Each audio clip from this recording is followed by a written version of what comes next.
प्रार्थनेने सुरुवात करते. वक्रतुंड महाकाय सूर्यकोटि समप्रभ निर्विघ्नं कुरु मे देव सर्वकार्येषु सर्वदा. अज्ञानतिमिरान्धस्य ज्ञानाञ्जनशलाकया चक्षुरुन्मीलितं येन तस्मै श्रीगुरवे नमः. केयूरानविभूषयन्ति पुरुषं हारामचन्द्रोज्ज्वलाः न स्नानं न विलेपनं न कुसुमं नालङ्कृतामूर्धजा. वाण्येकासमलं करोति पुरुषं या संस्कृता धार्यते. क्षीयन्ते खलु भूषणानि सततं वाग्भूषणं भूषणं. मूकं करोति वाचालं पङ्गुं लङ्घयते गिरिं. यत्कृपातमहं वन्दे परमानन्दमाधवम्. नमस्कार सर्वांना. आता मी 4 प्रार्थना म्हणते. सुरुवात केली की वक्रतुंड महाकाय. आपलं कोणतंही कार्य निर्विघ्नपणाने पार पडावं अशी आपली साहजिकच इच्छा असते. पण पहिलं बंधन त्या विघ्नहर्त्याला केलं. दुसरं बंधन सद्गुरूंना केलेलं. ज्यांनी आमच्या जीवनातला अज्ञानरूपी अंधकार नाहीसा केला आणि जीवनामध्ये ज्ञानाचा प्रकाश फुलवला त्या सद्गुरूंना माझे सद्गुरू समर्थ रामदास स्वामी यांना वंदन करत आहे. तिसरं बंधन मी केलं शारदा मातेला, जी वाणीची दैवत आहे. आणि या वाणीच्या दैवतेमुळेच आपण हा संवाद साधू शकतोय. श्रोता आणि वक्ता याच्यातला हा संवाद आहे. हे व्याख्यान नाही आहे बघा. आजचं तर अजिबातच व्याख्यान नाही, फक्त मनोगत आहे. पण ही वाणीची देवता प्रसन्न असेल तरच संवाद साधता येतो. आणि या प्रार्थनेमध्ये सुद्धा असं म्हटलंय की बाकीचे अलंकार एक वेळ हरवतील, चोरीला जातील, झिजतील, पण वाणीचा अलंकार असा आहे तो तुमच्याकडनं कोणीही हिरावून घेणार नाही. अशा त्या वाणीच्या देवता शारदेला वंदन केलेलं आहे. आणि चौथं बंधन वस्तुतः सगळ्यांचाच पाठ आहे, मूकं करोति वाचालं. पण खरं सांगू का, हा श्लोकाचं ते मूर्तिमंत उदाहरण आहे ते म्हणजे मी आहे. मी अक्षरशः मुकी होत. मुकी म्हणजे अबोल. म्हणजे किती अबोल. वर्षभर मी गीता संख्या वर्गाला येत होते, पण गीतेच्या श्लोकाशिवाय मी एक शब्द सुद्धा बोलले नाही. याला शुभांगीताई साक्ष आहे. शुभांगीताईंच्या वर्गाला मी येत होते, वर्षभरात मी एक शब्दही बोलले नाही. फक्त गीता म्हणायची. शेजारतीला सुद्धा विचारलं नाही तुझं नाव काय, तू कुठे राहतेस, मी कोण आहे, काहीही नाही. इतकी मुकी मुलगी. म्हणजे तेव्हा आता 26 वर्षापूर्वीची मी मोठी मुलगीच होते.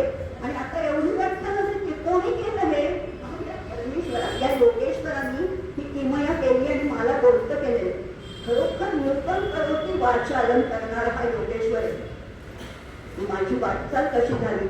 26 वर्षापूर्वी 1999 साली 14 फेब्रुवारी 1999 साली मी या गीता धर्म मंडळात आले.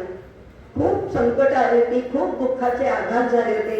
आणि त्याच्यातनं कुठेतरी आधार शोधण्यासाठी मला वाटत होतं कोण मला आधार देईल. आणि मला या गीता धर्म मंडळाने आधार दिला. आणि खरोखर हे माझं माहेरच आहे. इथे आलं, ह्या इमारतीत आलं की एक वेगळंच एक आराम मिळतो, एक दिलासा मिळतो. अर्थातच पोटी जेव्हा मी इथे आले तेव्हा अशी बिल्डिंग नव्हती, अशी इमारत नव्हती. अतिशय जुना पडका वाडाच होता. पण तरी सुद्धा त्या वास्तूवर माझं अतिशय निरतिशय प्रेम आहे. अशा वास्तूंनी मला जी उभारी दिली आहे, या उभारी जी दिली आहे त्याच्याबद्दल मी आधी कृतज्ञता व्यक्त करणारच आहे. त्याच्याही पूर्वी मी आले होते तर गीता धर्म मंडळात. त्याच्याही पूर्वी म्हणजे अगदी लहानपणी. माझं माहेर सदाशिव पेठेतच आहे. त्यामुळे 6-7 वर्षाची असल्यापासून मी गीता धर्म मंडळात दरवर्षी काही अध्याय पाठांतर स्पर्धा असायच्या त्याला येतच होते.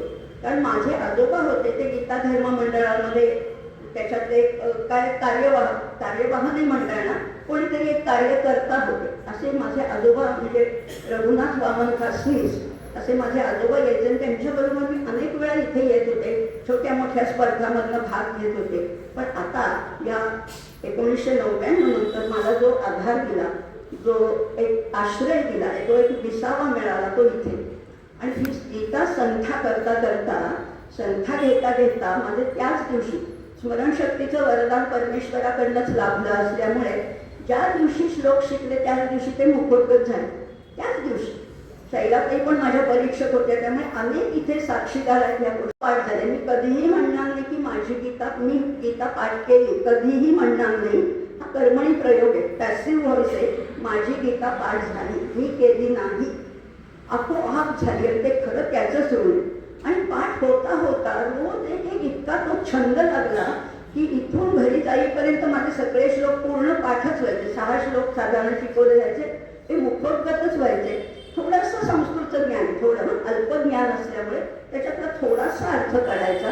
गीता इथनं आणखीन अर्थ कळत गेला आणि मग हळूहळू ही गीता आपलीशी वाटायला लागली.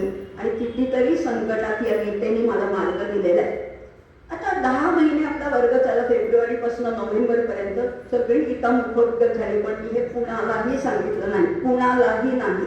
इथे स्पर्धा व्हायच्या, त्याच्यात मी भाग घ्यायची, बक्षीसही मिळवायचे, पण कुणाला सांगितलं सुद्धा नाही.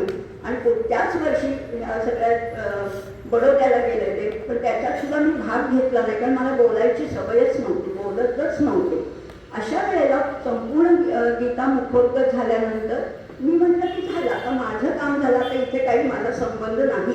आणि म्हणून वसुधाताईंना म्हटलं की आता मी त्या म्हणजे तू येशील का शिक्षिका म्हणून काम करायला? म्हटलं नाही, मला शिकवता अजिबात येत नाही, माझं काम झालं, मी नाही येणार. तेव्हा त्यांनी मला इतकं सुंदर कर्मयोगाचं उदाहरण देऊन सांगितलं की एखादा सर्जन असेल, त्याला खूप ज्ञान आहे, सर्जरीचं ज्ञान आहे, पण जर का तो म्हणाला की मी करणारच नाही ऑपरेशन, अगदी समोर समजा पेशंट आणि ऑपरेशन करणारच नाही म्हणला, तर तो कर्मयोगाचा भंग होईल. त्यामुळे तुला जर येत आहे तर तू इथे यायला पाहिजेस आणि शिकवायला पाहिजेस. मला त्यांनी जाऊच दिलं नाही की तू ह्या 1 वर्ष तरी तू शिकवायला पाहिजे. आणि ते शिकवता शिकवता मग हळूहळू मलाही गोडी लागली. वसुधाताईंचं तर खूप ऋण आहे माझ्या, खरं मला त्यांनी घडवलेलं आहे. तसंच पुष्पाताईंचं पण. पुष्पाताईंनी मला व्याख्यान कसं द्यायचं त्याच्याबद्दल काही टिप्स दिल्या होत्या. त्या म्हणाल्या होत्या की श्रोत्यांच्या मनात काय अडचण आहे किंवा त्या कुठे त्यांना काही समस्या आलेली आहे ती आपल्याला सोडवता आली की उत्तम व्याख्यान होईल. त्या पुष्पाताईंनी ह्या सांगितलंय. तसंच डॉक्टर ग.वा. करंदीकर दादांनी तर मला खूप घडवलंय.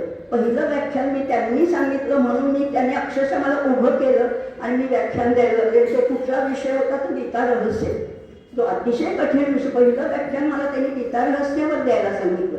अशा अनेक लोकांचे, अनेक व्यक्तींचे, अनेक गुरूंचे मला ह्याच्यात आशीर्वाद लाभलेले. तसाच उल्लेख केला खासनीस, रघुनाथ वामन खासनीस हे माझे आजोबा आणि मी, आम्ही दोघंच घरात असायचो. पण माझे आई वडील नोकरी करायचे, भाऊ नोकरी करायचा, मी आणि आजोबाच घरात असायचो. तो आजोबा अगदी सतत त्यांच्या मुखामध्ये गीता असायची. ते कदाचित संस्कार माझ्यावर झाले असतील.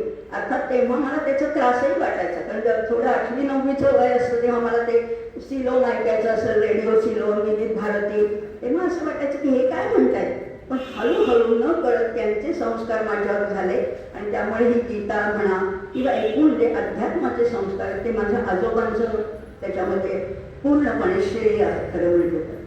तसंच अजून मला ज्या कृतज्ञता व्यक्त करायच्या त्या सगळ्यांबद्दल मी आज बोलणार आहे, पण मला आज हे मनोगत मांडायचं. तशाच माझ्या आध्यात्मिक गुरु डॉक्टर निर्मला जोशी या आयुर्वेदाच्या डॉक्टर आहेत आणि त्यांनी मला आयुर्वेदाची शैली कशी आत्मसात करायची, आपलं जीवन अतिशय उत्तम घडवायचं असेल. आपली गीताच सांगते, युक्ताहार विहारस्य युक्त चेष्टस्य कर्मसु. आहार कसा असायला पाहिजे, विहार कसा असायला पाहिजे, कर्म कसं करायचं, मुख्य मुद्द्याला धरून कसं करायचं, सिद्धांत कसा समजून घ्यायचा, हे सगळे संस्कार त्यांनी केलेले आहेत. अशा अनेक लोकांचे याच्यामध्ये हातभार लागलेले आहे मला घडवण्यामध्ये. अक्षरशः एका मातीच्या गोळ्यापासून मूर्ती घडवण्या या सगळ्यांचा. आणि शुभांगीताईंनी इतकी सुंदर आम्हाला संथा दिली आणि ही संथा घेता घेता माझ्यामध्ये ती गीता हळूहळू झिरपत जायला लागली असं आहे. त्यामुळे खरं मूकं करोति पाचालं पंगुल लंघयते गिरिम हे माझ्या बाबतीत अगदी म्हणजे अगदी सत्य आहे.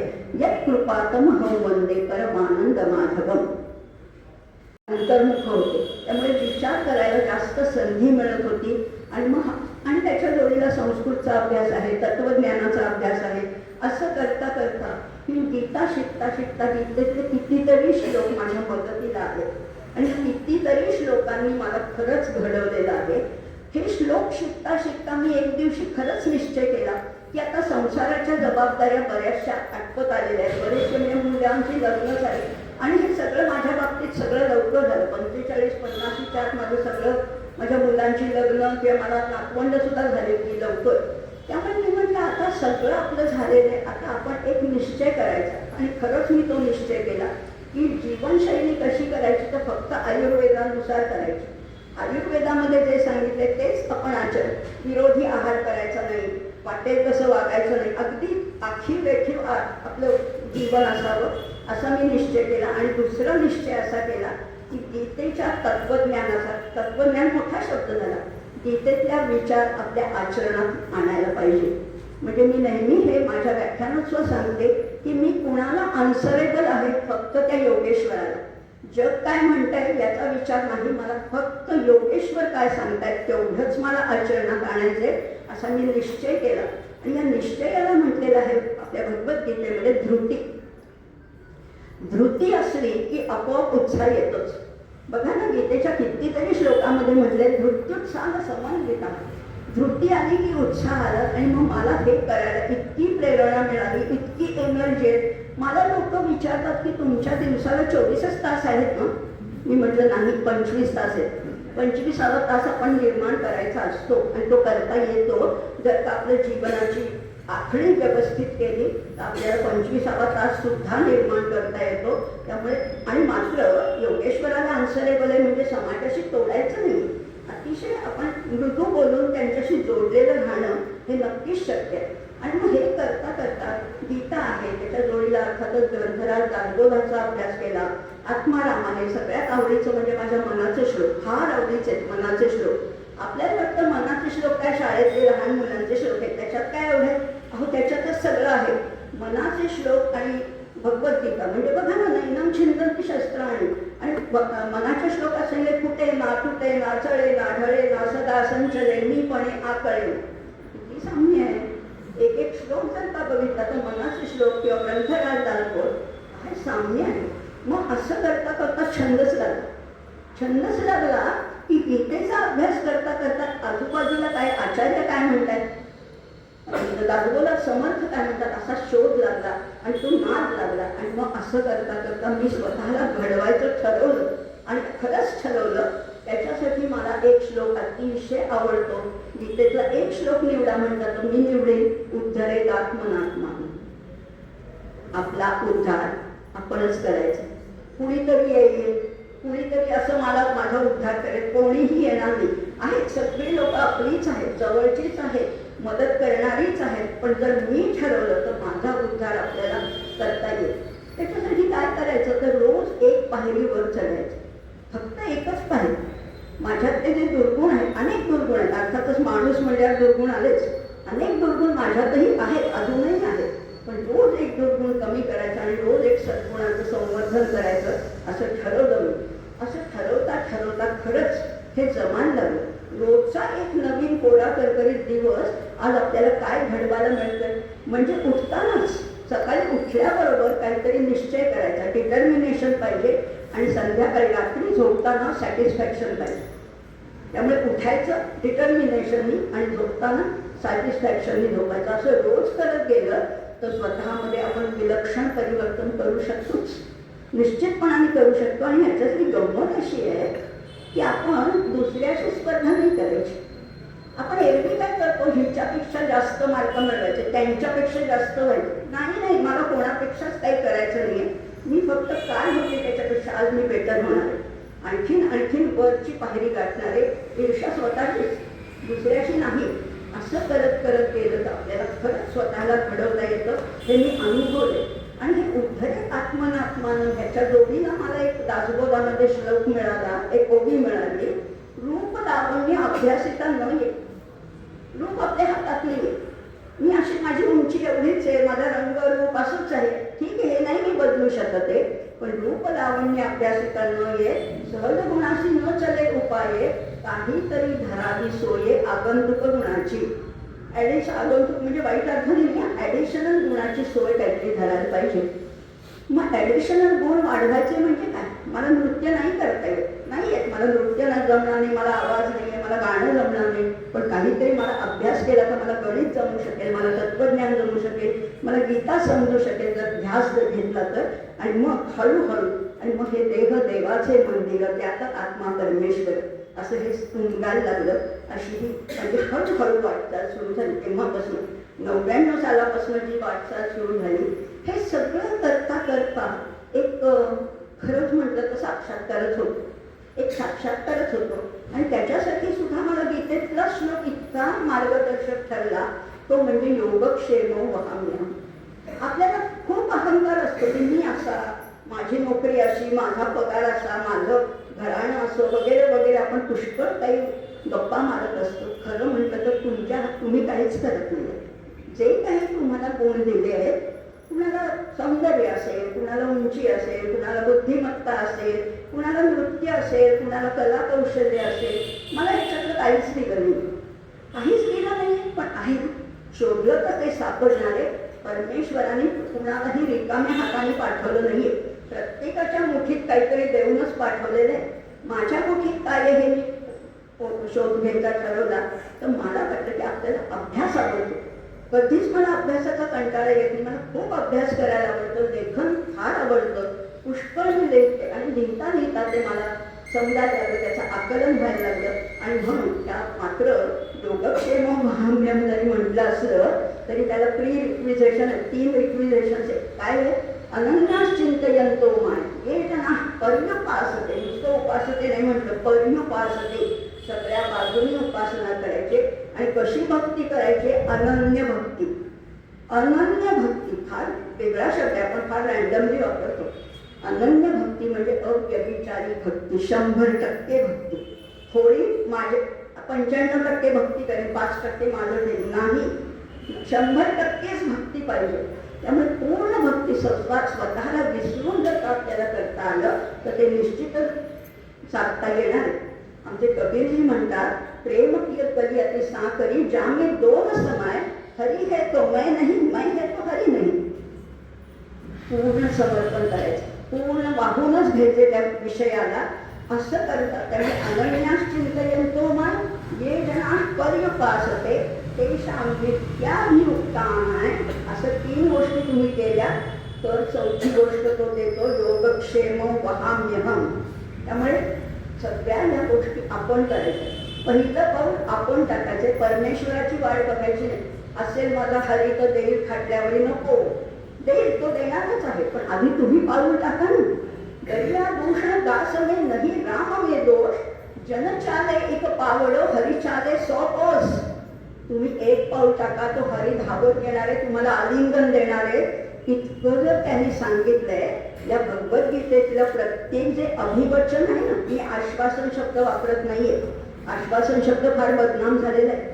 हे प्रत्येक जे आहे वचन ते अभिवचन आहे. आणि भगवंतांच्या अभिवचनावर विश्वास ठेवून आपलं कार्य करत गेलो तर तो कधीच कुणाला काही कमीच पडू देणार नाही. म्हणजे बघा ना, सगळ्यांची काळजी घेणारा तोच, सगळ्यांची काळजी तोच घेतोय. बघा, अंतराळात ते एवढे ग्रहगोल आहेत, यांची कुणाची धडक होत नाही. आपण साधं इथनं गेटमधनं बाहेर पडलं तर कुणीतरी येऊन आपल्याला आदळू शकेल, 2 गाड्यांची टक्कर होऊ शकेल. एवढे हे ग्रहगोल, त्यांच्या कक्षा, किती बिनबोभाट चाललेला आहे सगळा कारभार. कोण करतोय? तोच करतोय.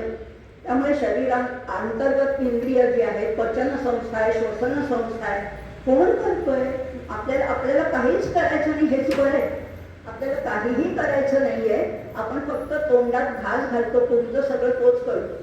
या एका घासाचं कुठे पुष्टीबल आहे, कुठे मनोबल आहे, कुठे बुद्धिबल आहे. हा करणारा, हा विभाजन करणारा तोच आहे.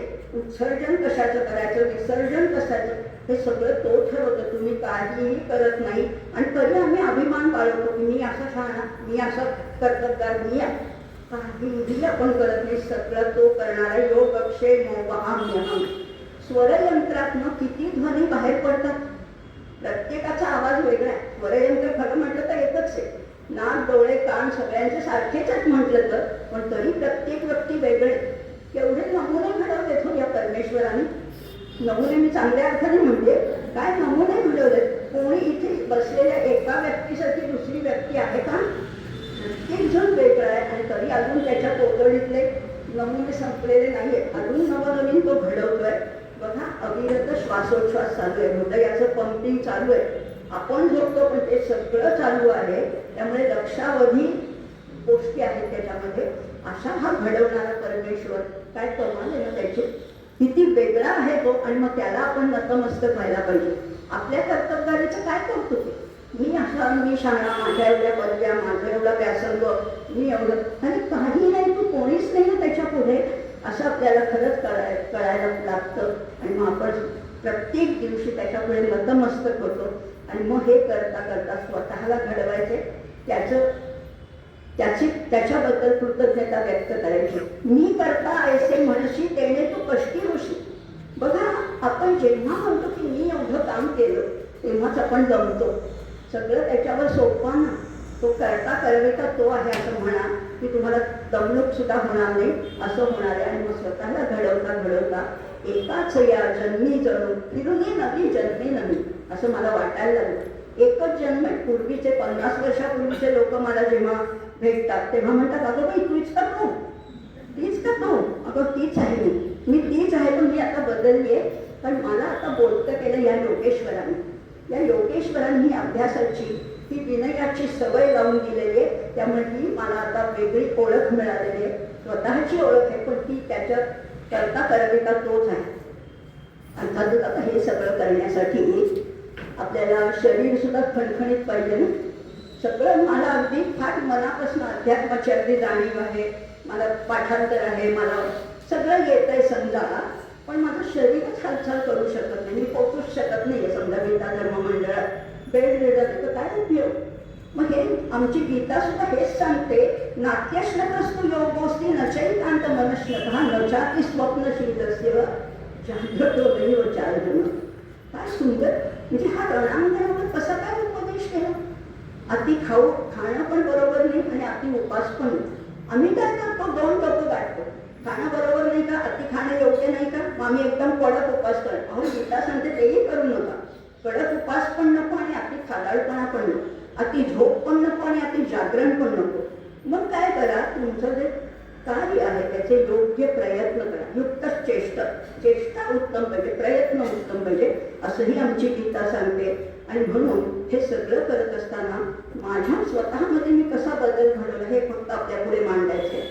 अगदी जेव्हा मी पहिल्या वर्षी 99 साली जेव्हा गीता शिकायला आले, खाली सतरंजीवर आम्ही बसायचो, खुर्च्या बिर्च्या नव्हत्या, मांडी घालून बसायचो. पण त्या अर्ध्या तासात सुद्धा त्या मांडीला इतकी रग लागायची, मुंग्या यायच्या, माशी मांडी कसं कर, शुभांगीताई रागवायच्या की काय चाललंय तुमचं. असं करता करता मला कळायला लागलं की आपलं काही वय नाही आहे, आपल्याला काही दुखणं नाही आहे, काहीच नाही आहे, मग बसता काही येत नाही आहे, साधं बसता येऊ नाही मांडी घालून.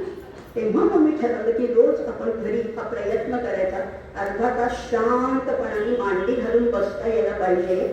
हा प्रयत्न केल्यावर आता त्याच्यानंतर 26 वर्ष लोटली, आता मी 3-3 तास मांडी घालून खाली बसू शकते. काही मुंग्या नाहीत, आखरणं नाही, काहीही होत नाही. आणि हेच अध्यात्माची खरं म्हटलं तर पहिली पाहिली. खाली बसता येणं ही पहिली पाहिली आहे. एवढं तर आपल्याला निश्चितच जमायला पाहिजे. म्हणजे सुरुवात कुठनं करायची, सोप्याकडनं सुरुवात करायची, पोचायचे कुठे कठीणाकडे. जडाकडनं सुरुवात करायची आणि पोचायची चैतन्याकडे. पोहमकडनं सुरुवात करायची आणि पोचायचे सोहमकडे. अहो आपल्या गीतेचं सांगितलं, विषादाकडनं सुरुवात केली अर्जुनानी आणि पोचला प्रसादापर्यंत. विषादापासून प्रसादापर्यंत हा प्रवास आहे. आणखीन एक बोलते शेवटचं, सुरुवात कुठनं झाली, आपली सुरुवात कुठनं झाली, मातीपासून झाली. आपला हा देह पंचमहाभूताचा आहे, पण खरा कोण आहे याच्यातला करता करविता कोण आहे, तो आत्मा आहे ना. आपण सगळं जाणतोच. मग या सुरुवात कुठनं करायची, सॉइलकडनं सुरुवात करायची, SOIL. सॉइलकडनं सुरुवात करत सोलपर्यंत पोचायचं, SOUL. जमणारे नक्कीच जमणारे, सॉइलकडनं सोलपर्यंत. आणि मग असं करता करता तुम्ही कसे दिसता, तुमचा चेहरा कसा आहे, तुमचं रंग तेही करायला पाहिजे. त्याला बाकीचं काही आवडत नाही. त्याला फार मोठा देखावा, फार मोठा शो, फार मोठं डोलार काहीही त्याला नको आहे. नको मंत्र त्याला मुनी ब्राह्मणांचे, त्याला मंत्रही नको, त्याला संस्कृत यायला पाहिजे असंही काही नाही आहे.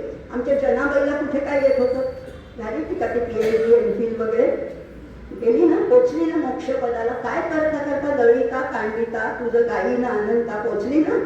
मग त्याला बाकी तुमचं काही नको, तुमच्या पदव्या नको, तुमच्या डिग्र्या नको, तुमचा अभ्यास नको, काही नको.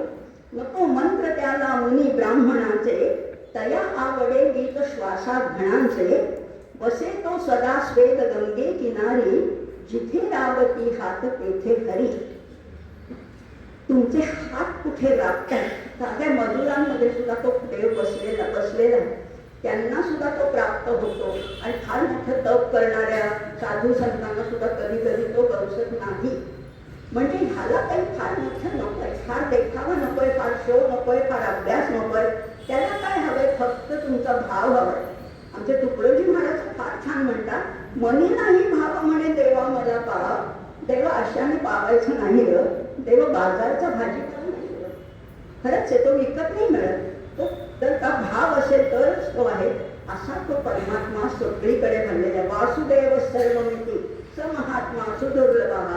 असा तो वासुदेव सगळ्यामध्ये भरलेला आहे. ते परब्रह्म सर्वत्र आहे.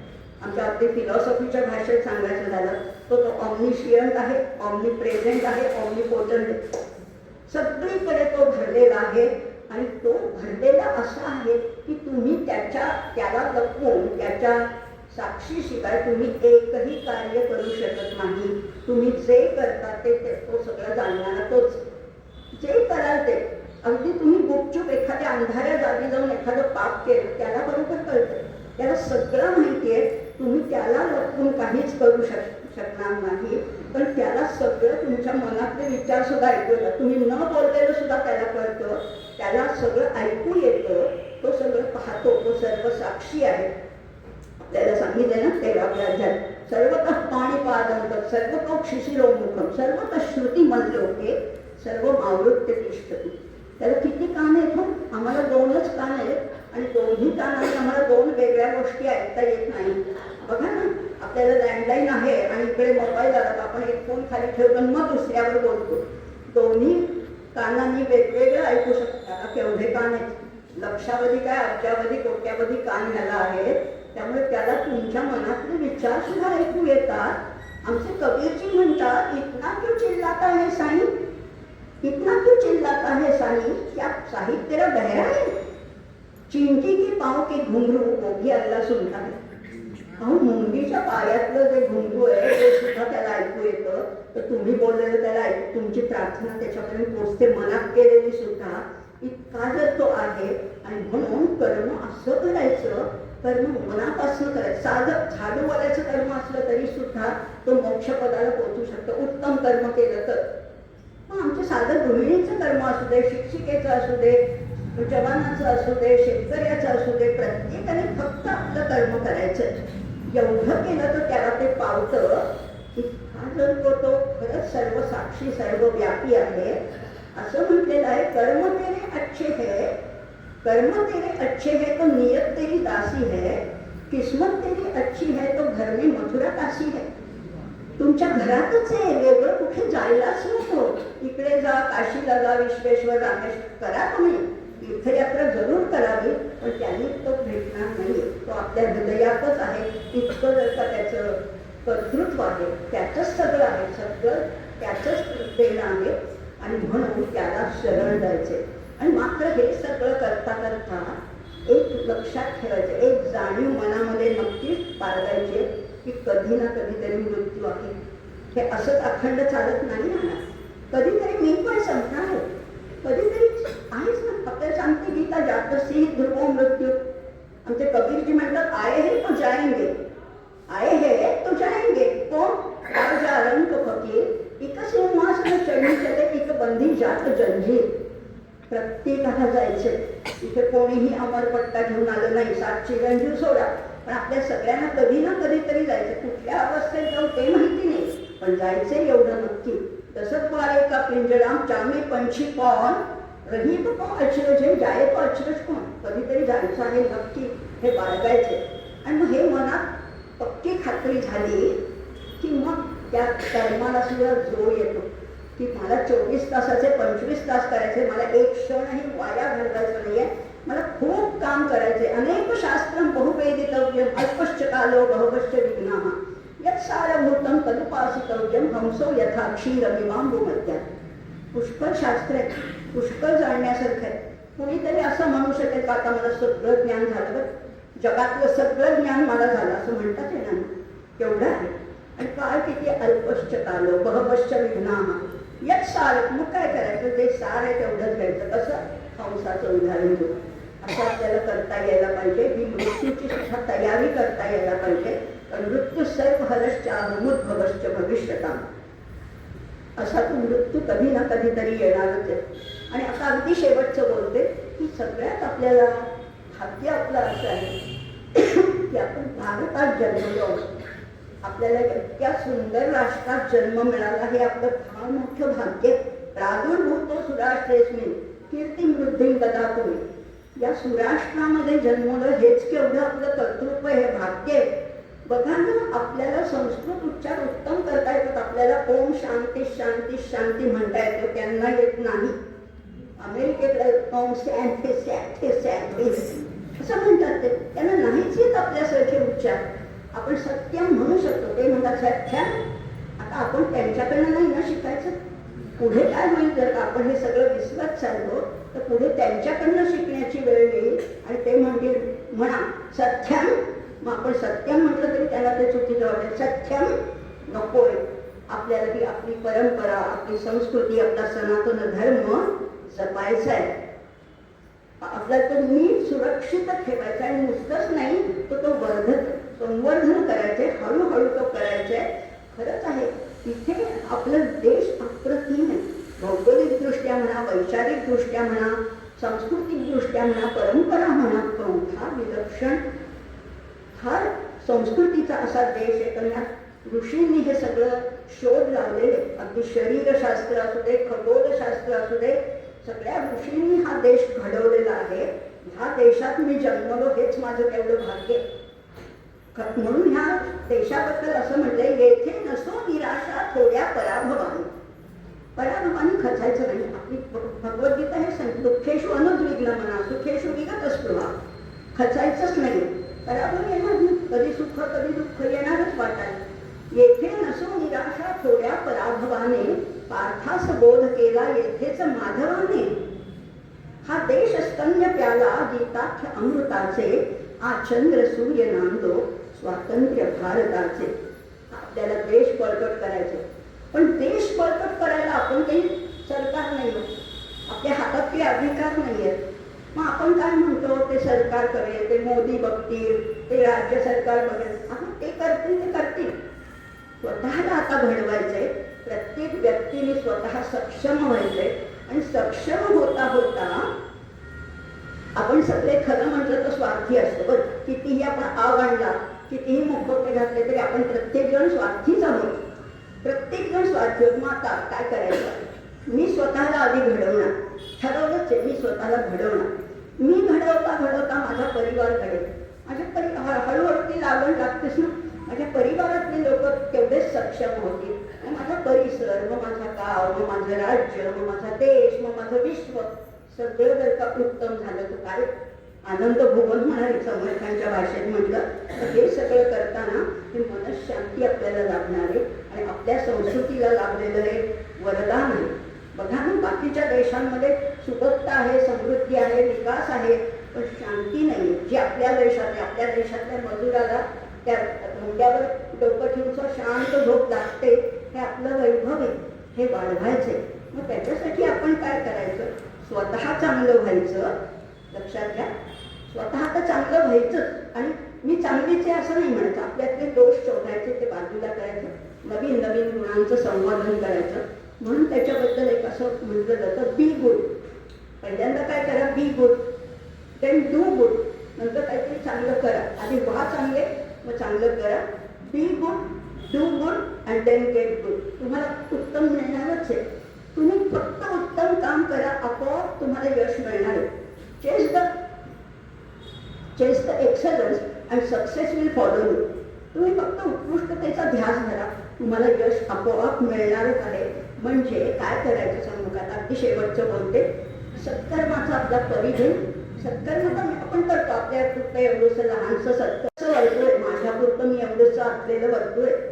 आता काय करायचं, त्याची त्रिज्या वाढवायची. सत्कर्माची त्रिज्या वाढवली की त्याचा परीघ वाढत जातो.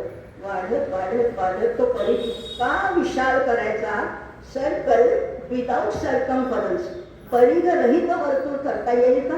येईल. मग सगळं विश्वच व्यापून जाणार आहे. आणि मग काय होईल, हे सगळं विश्वची माझे घर नुसतं आपण म्हणतो, पण तसं नाही. नुसतं म्हणायचं नाही. अयम निजः परो वेती गणना लघुचेतसा उदार चरितानां तू वसुधैव कुटुंबकम्. आपण काय म्हणतो, हे माझं आहे, हे तुझं आहे, हे आमचं आहे, ते पाकिस्तानचं आहे, असं आपण म्हणतो. आपण बॉर्डर्स आखतो. आपण आपल्या भोवती आपण संकुचित आपली वर्तुळं तयार करत असतो. खरं तसं नाही आहे. खरं तसं नाहीच आहे मुळी. कुदरत ने तो बख्शी थी तुम्हें एक ही धरती, तुमने ही कही भारत कही ईरान बनाया. तू हिंदू बने या न मुसलमान बनेगा, इंसान की औलाद है इंसान बनेगा. आपल्याला माणुसकीचा धर्म पाळायचा आहे. उत्तम माणूस स्वतः व्हायचंय आणि दुसऱ्याला कुणाला उपदेश करायचा नाही. कुणालाही उपदेश तू असं वाग, तू तसं वाग, नाही नाही नाही. मी चांगलं वागणार, माझ्याकडनं जर कुणाला वाटलं तर आपोआपच त्याची लागणच लागते, त्याचा संसर्ग होत जातो. आणि म्हणून हळूहळू हे आपल्याला हे विश्वची माझे घर ऐसी ज्याची मती स्थिर किंबहुना चराचर आपणची झाला. असं जर का वागता आलं, असं जर का विश्वाला आपल्याला काही देता आलं, तर आपल्या आयुष्याचं खरं म्हटलं तर सार्थक होणार आहे. आपलं आयुष्य हे निरर्थक नाही आहे. आपण कुणीतरी नुसतंच जन्माला आलो, शिकलो, लग्न झालं, मुलं बाळ झाली, त्यांचे शिक्षण, एवढं नाही आहे आपलं. आपल्याला काहीतरी घडवायचे, काहीतरी क्रिएटिव्ह करायचे. समर्थ म्हणतात मरावे परी कीर्ती रूपे उडावे. कशी काय कीर्ती उडणार आहे आपली? कशाने उडणार आहेत? आपल्या कार्यानेच उडणार आहे. आणि हळूहळू हे करत करत स्वतःला घडवायचे आणि इतरांनाही घडवत घडवत आपल्या देशाला हे स्वातंत्र्य आणि एकूणच संस्कृतीचं वरदान जे लाभले ते आणखी विस्तारित करायचे. एवढंच आज बोलते आणि इथेच थांबते. या परमेश्वराने जे मला बोलतं केलेले, कोणीले भांडार धन्याचा हा माल मी तो हमाला घालवाई. मी काहीही करत नाही याच्यात, त्याचं इतकं भांडार आहे. त्याच्यातलं मी एक एवढंसं मला जे कळलंय त्याच्यातलं एवढंसं तुमच्यापर्यंत पोहोचवण्याचा अल्पसा प्रयत्न केला. मी कशी घडत गेले हे सांगण्यामध्ये कुठलाही अहंभाव नाही आहे. अतिशय विनयपूर्वक मी हे आपल्या पुढे विचार मांडलेले. खरं म्हटलं तर या पुरस्काराची सुद्धा मी मानकरी होण्याची क्षमता माझ्यामध्ये आहे असं मला वाटत नाही. की एवढी मोठी मोठी नावं पाहिली, त्याच्यातलं हे माझं नाव म्हणजे अगदी लहानसं नाव आहे. पण तरी सुद्धा गीता धर्म मंडळाने मला एक पुरस्कार दिला, गीता गौरव. त्याच्याबद्दल मी अतिशय मनापासून त्यांची ऋणी आहे. दातार सर म्हणा, विनयाताई म्हणा, शैलाताई किंवा एकूण प्रीती, त्या सगळी जी टीम आहे त्यांची, त्यांनी जे माझं नाव सजेस्ट केलं त्याच्याबद्दल मी त्यांना मनपूर्वक धन्यवाद देते. आपल्या श्रोत्यांना धन्यवाद देते. पण वक्ता तो वक्तानो हे श्रोते घेणं. त्यामुळे तुम्ही हे माझे विचार शांतपणाने ऐकून घेतले. आपल्या सर्वांना अतिशय मनापासून धन्यवाद. सर्वे सुखिनः सन्तु सर्वे सन्तु निरामयाः सर्वे भद्राणि पश्यन्तु मा कश्चित् दुःखमाप्नुयात्. ओम शांती शांती शांती. धन्यवाद.